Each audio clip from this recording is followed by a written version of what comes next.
Good evening and welcome to another episode of Let's Talk. Tonight, we're very honored and privileged to have with us Dumaguete City Advisor for Security Concerns. We have with us retired Police General Ray Lyndon Lawas. General Lawas, good evening po and welcome to Let's Talk. Good evening, Dok Dinno, and to your crew there, and the whole people of Dumaguete City and Negros Oriental. Kung asa ta maabot ning ato ang one programa, may gabi ka natong tanan. I'm happy to be invited as one of your guests for tonight's episode. Maraming salamat good General Lawas for being my guest tonight. Good. It's been long time waiting already, since you started off as the executive assistant for the mayor.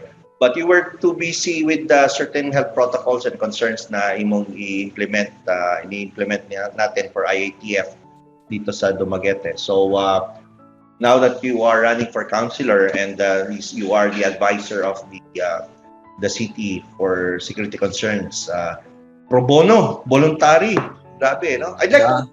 I would like to ask you specifically. Maybe we can start off with that question. Why did you agree to, even pro bono to, volunteer work to, why did you agree to help out the mayor in terms of continuing on as his advisor for security concerns? Well, probably, Doc Dinno, I've been in the service, I've been in the police service as a public servant in general for about 37 years, and probably it has developed within me. The passion to serve. That's why even though when I retired, nakita mo na ako nga dili ingon pagkuan sa akong kagalingon. Yeah. As I see the situation in Dumaguete, and then I tried to look at myself. How can I be useful for Dumaguete City in whatever way? And along with those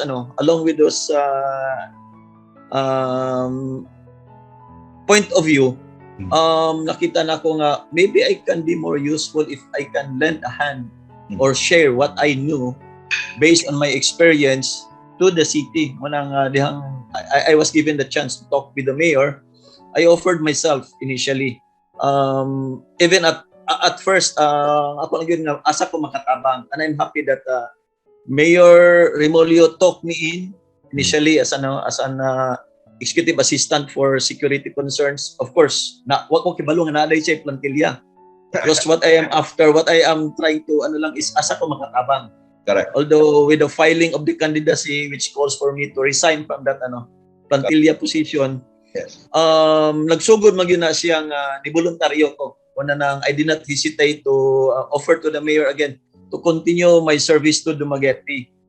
Regardless kung I'll be running for opposition, kaya ang naambos ko na sa una gyud is how can I help Dumaguete City in terms of my expertise, may expertise kay I go through some learning, some teachings, and on experience also for 37 years, which I have spent maybe makaingo ko safely katunga niya na I have spent here in Negros Oriental. That's why I really treasured being a Dumagueteño right now by heart and by choice. That's good to hear, General Lawas. Now, looking back, when was it that you decided that you wanted to be a police officer or to join the Philippine National Police? Okay, probably this is the time that I'm going to reveal myself. Yun ang gusto namin. Actually, Dok Dinno, wala dyan ko intention to join the government service. It doesn't came into my mind. Up until during my high school years, I graduated in Cebu City in one of the vocational school. It's a government vocational school, the Cebu School of Arts and Trades. That was way back 1981. Mm-hmm. Gulang na day ko, no? 1981. When kay kita man po, nataw man po ta sa Osaka, ordinaryo lang na pamilya. I am an illegitimate child. I do not have any father. My mother is a single mother. So she has to raise me on her own, and ako po mura man yung sentimental na ni tiningkuan. I have to go through with my studies through scholarships and So one of my classmates who is also sa una na pamaling CAT kining Citizens Army Training. Okay. Wala naman guni na kuha naman ni siya. One of my classmates invited me and asked me if I would like to take an examination, which eventually I came to know that it is an examination, an entrance examination for Philippine Military Academy. I do not really know the school, unsa na naa siya. So, mura ba og adventurous kayo out of barkada-barkada, so I took the exam together with my my classmates sa high school. Fortunately, I passed. So that's where it all started. Okay. I started my service in the uniform service April 1, 1983. So dito ni siya nagsugod. Dili ni siya ingon nga I joined the uniform service to become a policeman. Ang ako lang mahimong kadete, makahuman ko kurso nga murag scholar kay libre man ang dito sa PMA. Okay. And fortunately again, I graduated 4 years, straight 4 years. Kaya na may uban na turn back, na delay of 1 year, na iba na delay of 2 years. But ako siguro, I'm lucky enough to finish it within 4 years only. Okay. Nakuha na ko ang branch of service of Philippine Constabulary. Then, 1991 came when the Philippine Constabulary was dissolved, and it paved way for the creation of the PNP, Philippine National Police. Okay. We were made to choose whether we can opt to go to the Armed Forces of the Philippines or join the Philippine National Police. Okay. Nakita man gud nako nga somehow ang trabaho sa the then Philippine Constabulary o sa Philippine National Police dili kayo dako og diferensya.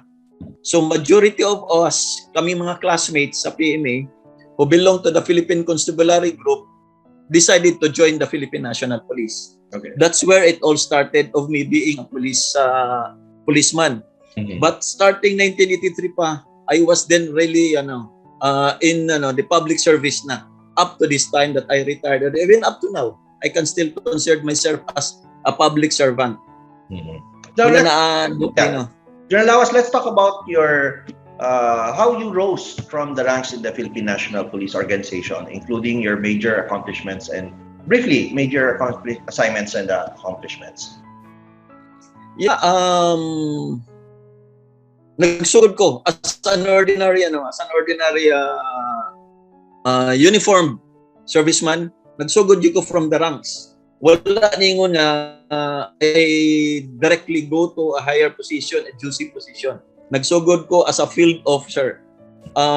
During my younger days in the service, I started as a training officer in one of the training centers of the then Philippine Constabulary. So I trained about 4 groups of recruits coming from Region 7, Region 6, Region 10, and Region 8.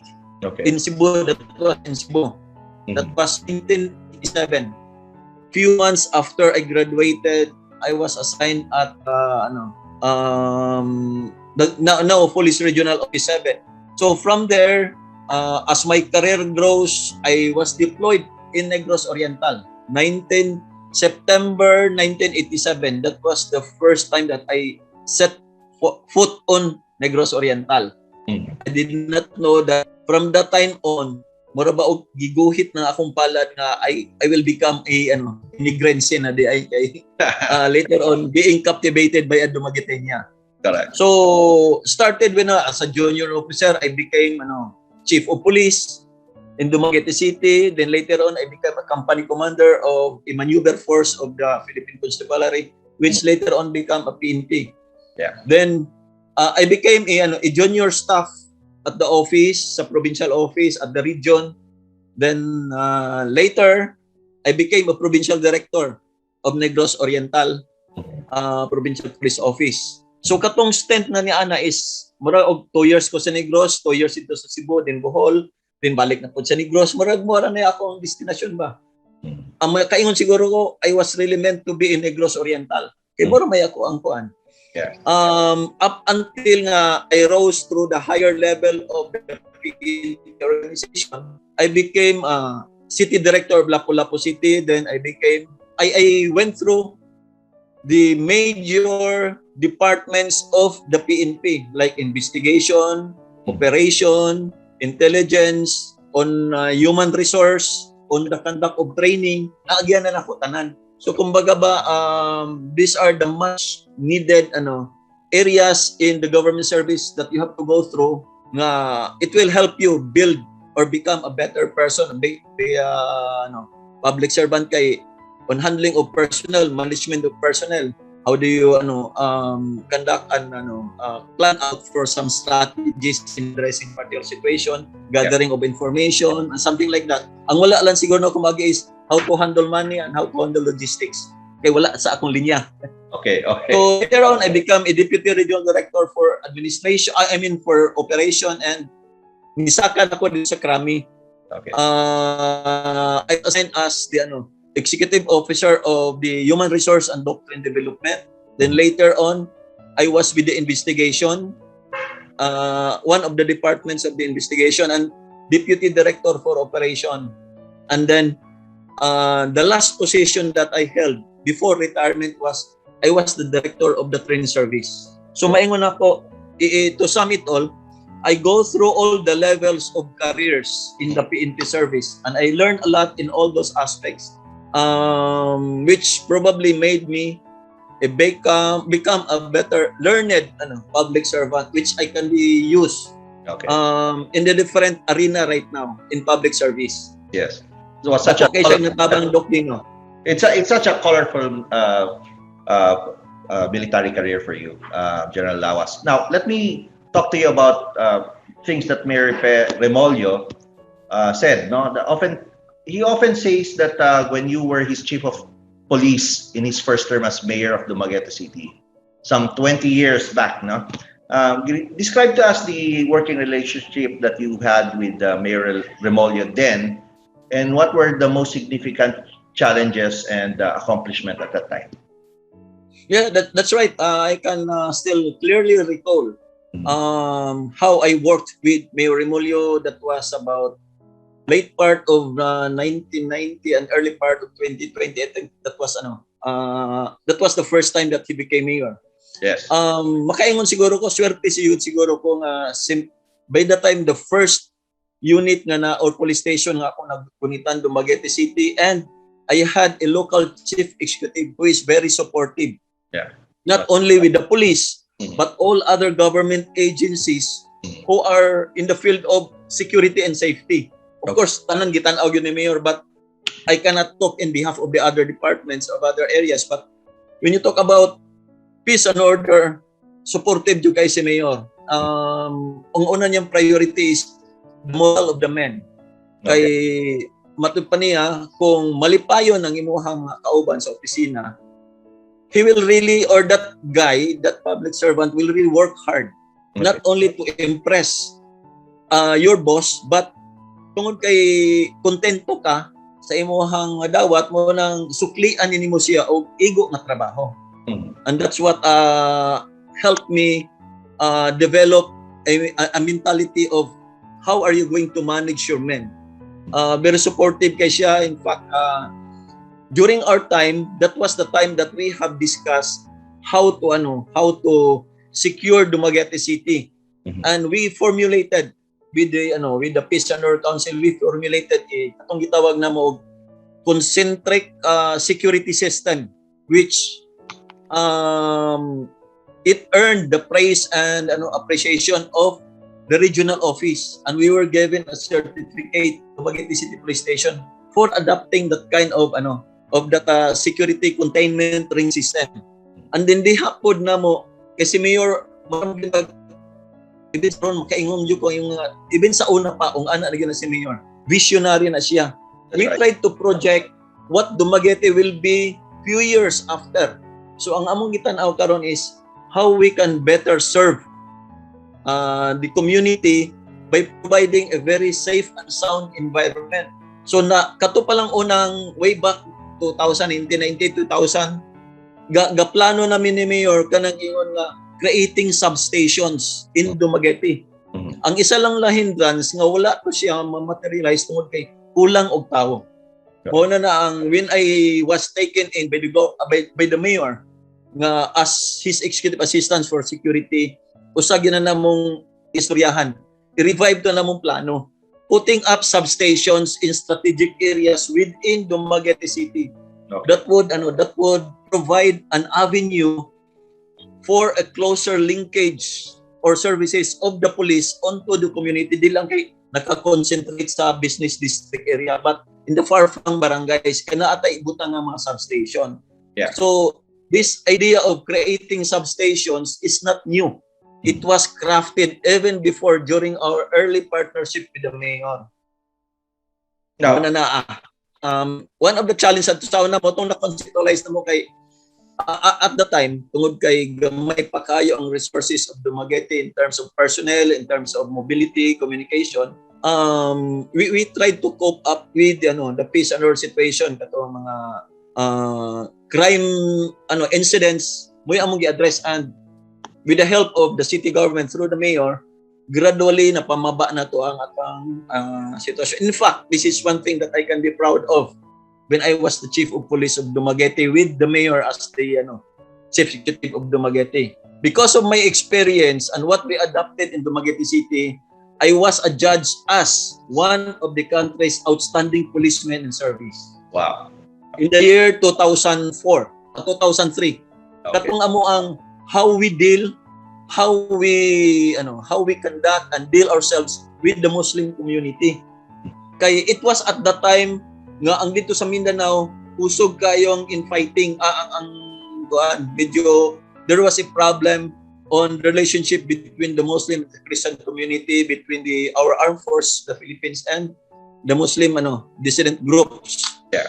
Butong ang gitan-aw during our panel of interview, it was Secretary Alunan who chairs the panelist. Ang ilang pangutana kay gibutang man ako, one of my accomplishment when I was still the chief of police, which I use in that competition, is how we deal with the Muslim community to help Dumaguete City maintain its peace and order despite of the proximity of Dumaguete City to Mindanao. Pero ba possibility nga mo abot niya dire ang kagubot sa Mindanao. But because of our healthy, harmonious relationship with the Muslim community, wala ka na mahitabo. I would like to salute also the Muslim community in Dumaguete City. Even up to now, supported kay sila in the maintenance of peace and order and with the city government. Now, in your line of work as PNP officer, as a police officer, often, I'm not sure whether this applies to you. Did you ever receive death threats? And if you did, how did you handle those threats? Well, usa lang akong maklaro na akong mahinumduman, ma-recall na akong dili ni siya actual nga death threat that started with certain situation and then ni escalate siya ni Tasha. Ang usa lang gyud akong mahinumduman nga I had a threat to my life is an instant threat na it happened in one of the ports dito sa Amlan. Kato bitang mo biyahe ka patabok dito sa Tampi. Anay lansa diya sa una. PC pagwato I was din a member of the Regional Strike Force, Regional Special Action Force. Okay. We were deployed somewhere in the hinterlands of Amlan and San Jose. Naami dito ga detachment. And every now and then we go to Cebu to attend some conferences or enjoy some R&R. Naam ganay matawag na to sa hayog ng professional jealousy bitaw. With all due respect, di man nato malikaya, naam gina. So, naay local police force local PC na nagman atong detachment din sa Tampi, kanang naay lungguanan sa lansa. I can understand him at the time kay siyempre mga bagong PC na abot sa Negros Oriental. Yeah. Murag medyo nasina siguro gamay kay murag humot mami sa humot sa mga chicks at that time. So we were there while waiting for the departure of that boat. Ni doon I was approached. Naggunit siya og M16. Wow. Itutok sa ako, naglingkod naman ko dito sa ako, naglingkod sa lanisa while nagulat. Itutokan ko og M16. Wa pa makontento, ga-fix bayonet pa gyud. Tingko nga patay na ni ron mo to. Ang akong mga kauban nga PC das palibot ni murag disenyo sa Johnson ko nga ayaw ra, wala kaya to ni istoryahan. Kay nakainom ni siya. So probably ang ako lang ato sigurong kuan trait of being patient, understanding, cool ra kay kung nakikistorya niya, help mellow down the situation. Pero naka-ready na ko daan. Bitutok niyang bayoneta og M16, nagunit na po sa TL sa lamisa. Kay ibabaw man sa lamisa ang pusil, so if you can just imagine, picture out yan, gatanaw ang akong mata dito sa iyang trigger finger. Tinininig kay gaana man dito, kung makalambit ganini, siguro split second lang. Maybe I can act, I can react also. And that was the time yung ko nga, if I fail to handle the situation well and convince that drunk fellow na kalma lang, kay kauban ra ta serbisyo, maybe wala siguro yung General Lawas karon. So, mauna na siya. In any problem ang good tanaw na to, naamag yun na ang mga pagsuway. But if you just have a sense of tawagan ng you just need to have presence of mind. Medyo madala siguro ng mga problema. You don't have to head on a hot-tempered person with dunganan po nimo kalayo kay mosunog yan sa siya. Yeah. Now, I think this is a bit personal at your end, but it's important for us to, sa Let's Talk, kailangan makilala talaga natin yung guest natin. Not all the time na our viewers are given this opportunity. I'd like for you to share to our avid viewers your love story with your wife, Janine, who unfortunately is no longer with us now. What are you most proud of her, and how did your love story start out? Managing ako it's a revelation. Well, as a young second lieutenant kanang during our R&R, kaya ako music lover man po ko. Mahilig ko kanta, pero ang kanta dili hilig nako. That's one thing, mayon mo nga, kamao naman mo kanta, pero dili ko yun nga maayo, kamao lang mo kanta. Okay. That's one thing that I'm proud of na I got it or I learned it from my wife. Kay i-fast track na to, di man ko yabag nyo kay lain ko, if you can notice nga I had a hoarse voice pagaw ko mga anak yun na, even atong gamay pa ko, magkanta-kanta Miss Balay kay si Mrs. Is band leader. She is a vocalist. Magkanta-kanta Miss Balay na ami karaoke dari sa Balay, kapalit ko para niya kay mo mayang hiling, minsan siya nga kanta. Anak pa, ginawa. Okay, hinay-hinay lang. Ayog, bukda ng music. Unang I tried to learn how to control ng diaphragm nimo nga na ba. That's one thing that I am proud of nga muna nakatunan ako ni Mrs. But if we talk about our life, it started with kanang diha sa may Maria Cristina na day soft bar sa una. It's a bar nga naibanda, then inom-inom o na mga drinks. Kuan man ni ato adare. Si tawag gani kinintanduay og coke, rum coke. Mao man din sa una. So as a young lieutenant, ato banda, uy, gwapa man ni ilang singer. So mga diskarte na dayon. Okay. Up to the point nga apang fast forward, nagkauyab gyud mi. So dito na nagsugot. We had a good relationship, and then after a year we got married. At dili gyud na makalimtan ako, Dok Dinno, kay the time that iya kong gisugot was August 28. It's a Founder's Day of Siliman. That was the time also that I found her. Although nakita na nako siya earlier than that, pero dito ko niya gisugot mo nang mo po na amo ang Founder's Day naman duha. Correct. Founder's Day sa among gugma. And then nagpakasal mi after a year on August 28 po. Okay. Wow. Para diligid siya makalimtan ba? Yes. The whole Dumaguete or the whole pag niyuntang Founders Day mo ra ang tibok Dumaguete mag-celebrate, and it's not only Siliman. So it's like we are celebrating and joined by the whole Dumaguete sa mo ang kasal. So mo totoo siya through the course of years, nagkaanak mi, and then isa po na ko nga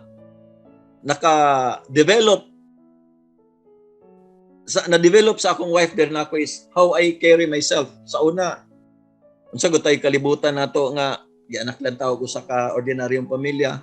I do not know what kind of clothes are you wearing. Kana bang eterno-terno nimo, yan nga.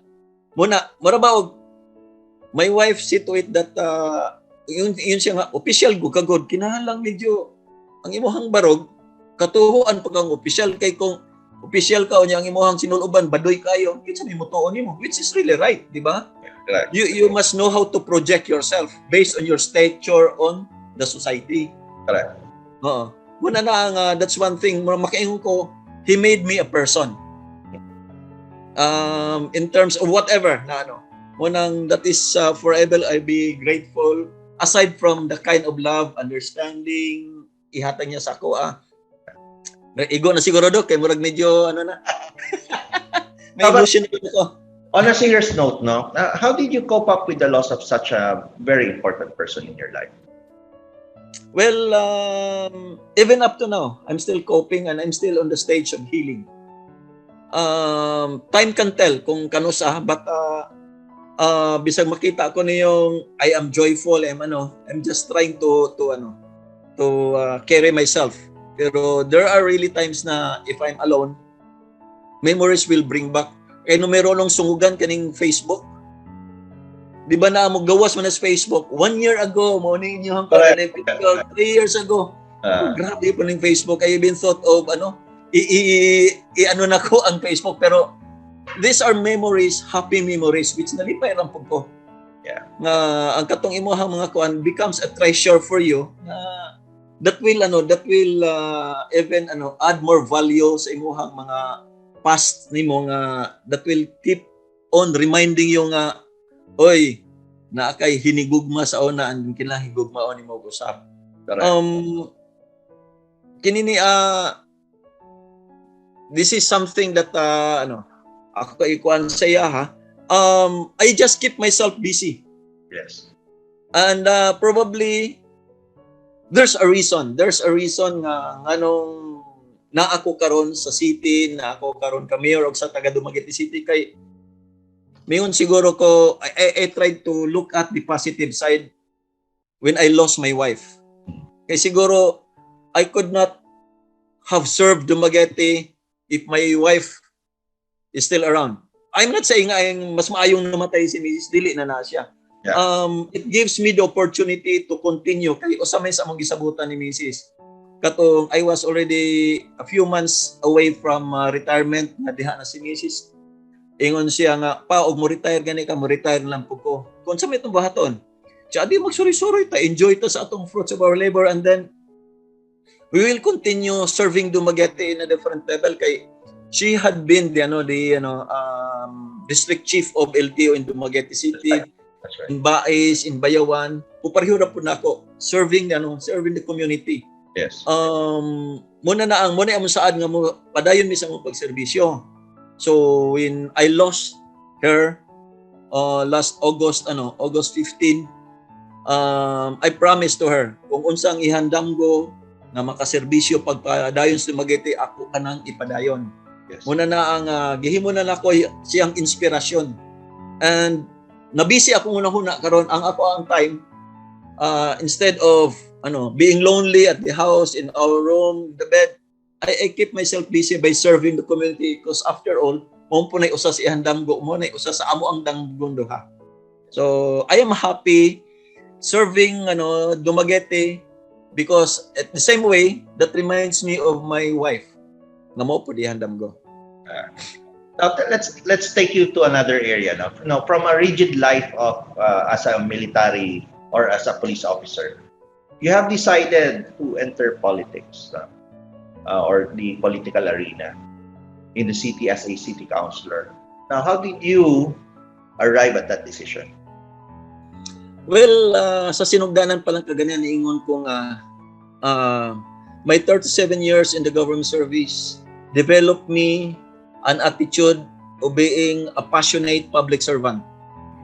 So, mayon ta nga what made me decide and enter politics.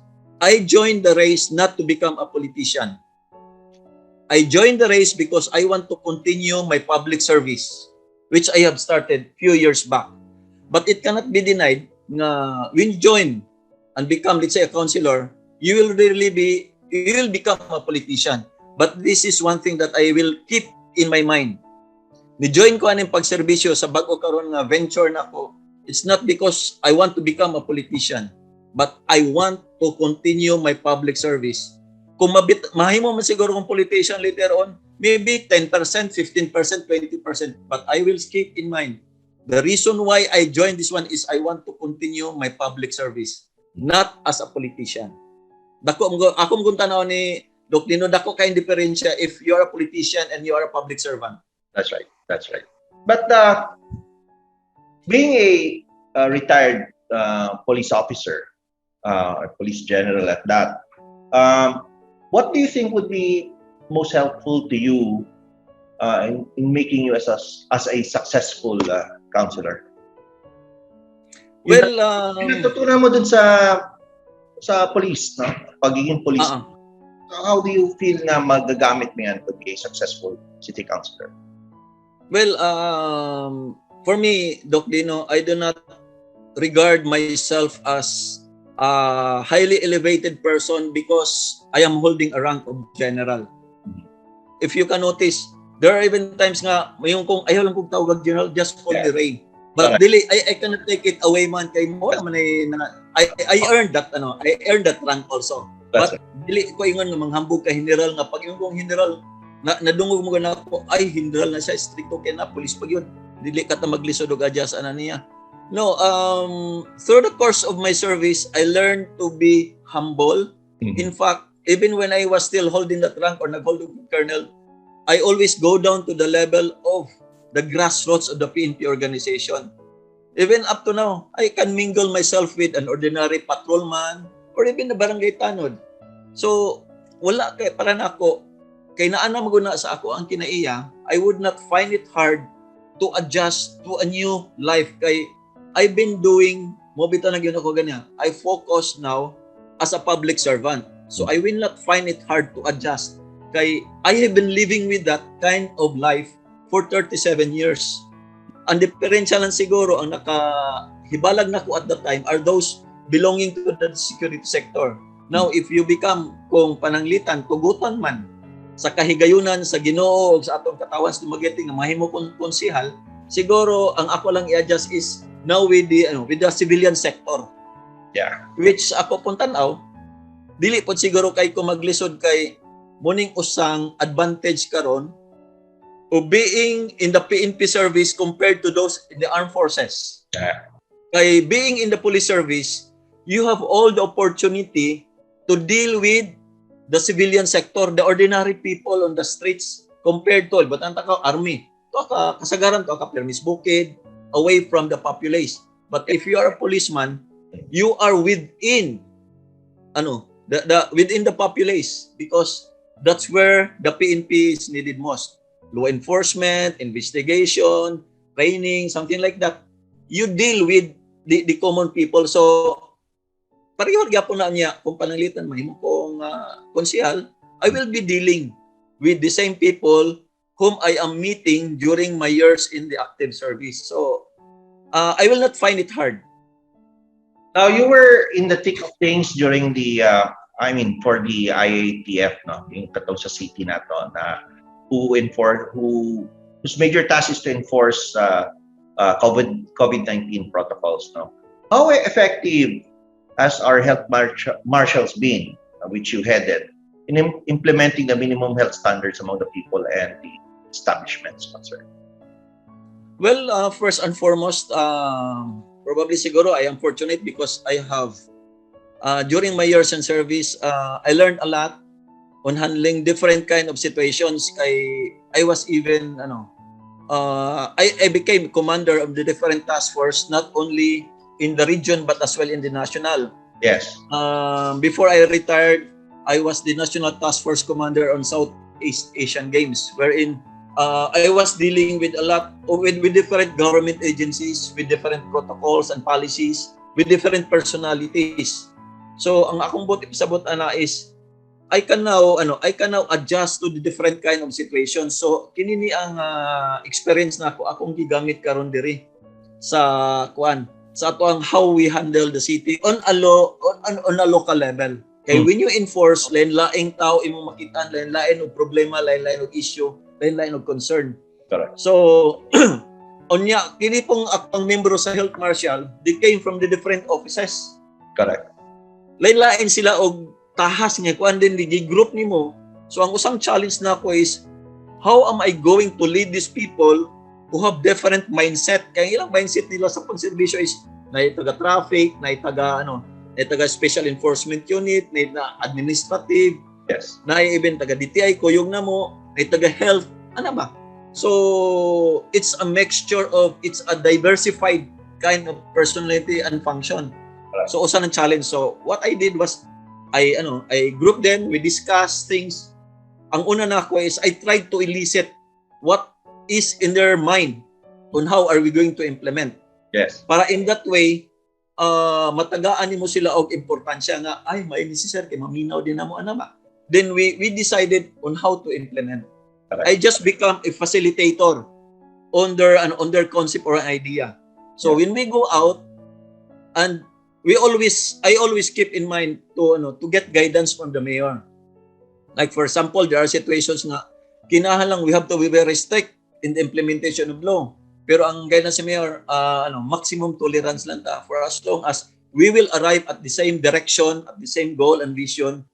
Nainay lang. Munang what we did. Yeah. Mind you, for the past 3 or 4 months nga health marshals are very active, wala pag yun minadakop bisag isa. Probably siguro, karon na sigurong succeeding days, wala pa minadakop kaya ang among buhat lang is puro caution, puro warning, hoping that we will be able to elicit obedience through respect. Yeah. Dili obedience out of fear. Correct. Musunod sila tungod kay nahadlo kay dakpon. No, ang among gikuan is mutuo sila, musunod sila tungod kay ni respeto sila kay naay balaod. Correct. So wala, maingon na to nga, wala gyud na mo ingon gamita ang authority given by the mayor, given by the people of Dumaguete para lang lupigon po tag Dumaguete. If we just facilitated and assist them how to follow the law. Now, and that is the guidance of the mayor. Yeah.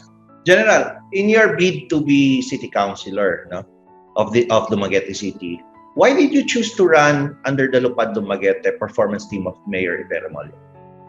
Well, unang-una, personally, I am an achiever person. When I do things, I want to achieve na at least to the maximum nga kaya gyud. Yeah. I decided unang-una ikaduha, I volunteered myself to join the mayor. So diha palandaan, nakita na nga I am willing and submissive to serve. Correct. The mayor, because the mayor represents the people of Dumaguete. Di ba? Yes. And then nakita na ko nga, although may untang na-assign ko for the last 3 years or 4 years outside of Negros Oriental, every weekend mo pauli ko diri, nakita na ko on how the mayor manages the city in all aspects of management and operation of the city. And yung ko nga dili lisod kuyugan si mayor tungod kay he is a person nga naay pagpanlantaw ug unsay maayo sa katawhan. Dili isip politiko. Correct. But isip usa ka tao nga mo serbisyo sa panginahanglan sa tao, even to the extent of going out of his way para lang matabangan ang katawhan. I don't have to elaborate it kay nakita naman nato na siya. Yeah. So niyon ko nga mas maayo siguro ni si Mayor. We can align, we can have the same frequency. Kay nganong adto pamanta og usa ka tawo nga maproblema pata kay lahi ang iya nga pamaagi sa kuan. So I would not find it hard to align myself with the mayor. Of course na mga issue, but these are small things lang. Dili man nato malikayan jud naagay problema that will come along the way, but these things can be handled. Tan-aw na to ang kinatibuk-an nga picture. Do not look at that one dot in a small bond paper. Ingon hugaw na siya kay na small dot. Kuan na siya. Mahatag man na siya og matagaan na siya pagtagad. Muna na ang I join Lupad. Yeah. On top of your head, briefly, if elected and given the opportunity to be city councilor, what will be your major proposals or legislation that you will be initiating once they're seated there in the City Council? Well, unang-una, mayon siguro ko my expertise is in the field of peace and order. So, I will be focusing more. I don't want to pretend na kibalo ko atong ubang area nga moy ako ang kanon. I want to focus kay mas nakahibaw man ko ni ani. Though I would be willing to lend my ear to other areas para makakon pud ko. Dili na ko i-confine lang akong kaugaling peace and order kay as a person you have to grow. Correct. Di ba? But in serving the people, unahon yun nimo og asa ka medyo nakahibaw. But ang usalan ako siguro ang tanaw na ni Dok Dinno, no? This is my observation also while we will serve in the government service in the PNP. Daghan na kay tagbalaod. Ang usa siguro na kong i-suggest is we will try to review the past ordinances that we have, that the city has. Correct. Tanaw ni siya, and then probably siguro i-codify siya. I-group siya, kini mga balaura pertains to peace and order, yung balaura pertains to health, to environment, and then i-review. Kung sa may angay na itong i-update ani niya.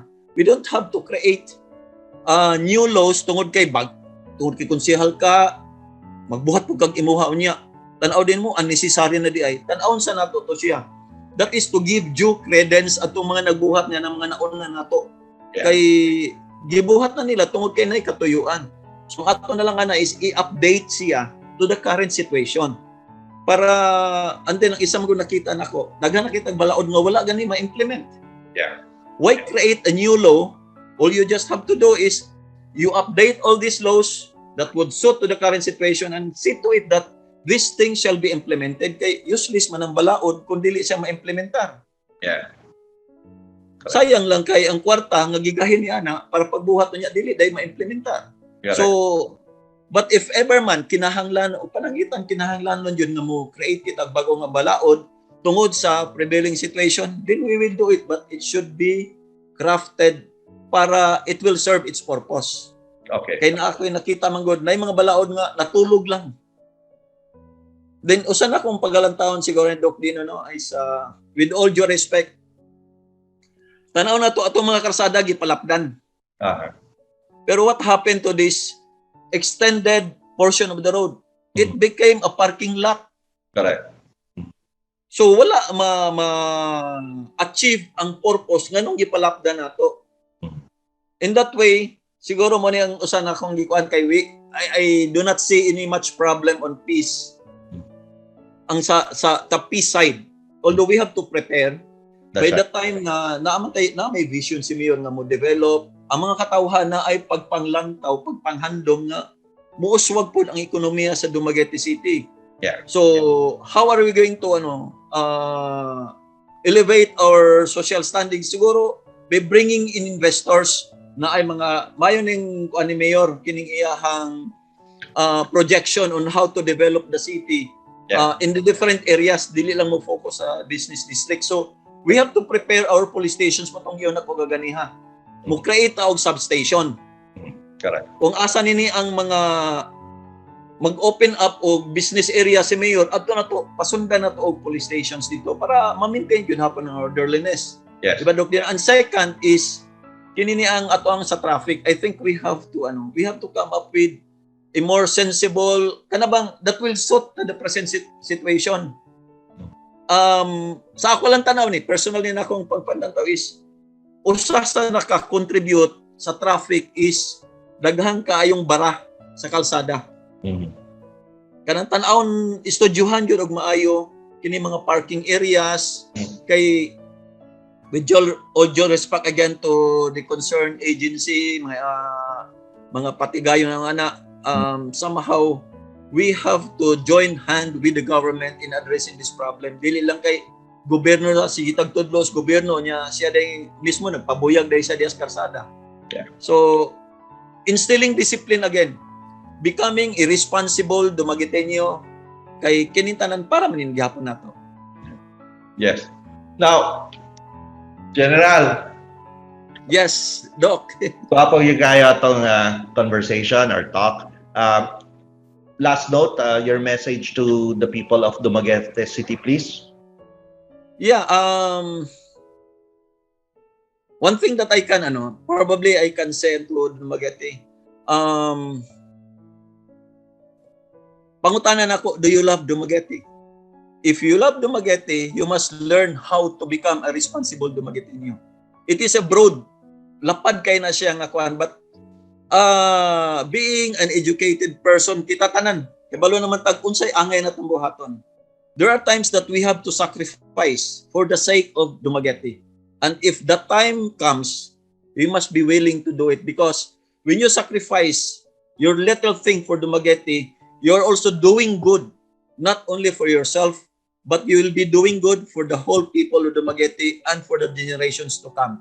Dili ta murag sa Tagalog bitaw, huwag tayong makitid ang utak natin na we are only thinking for ourselves. It's high time for us to think about what we can do for the government.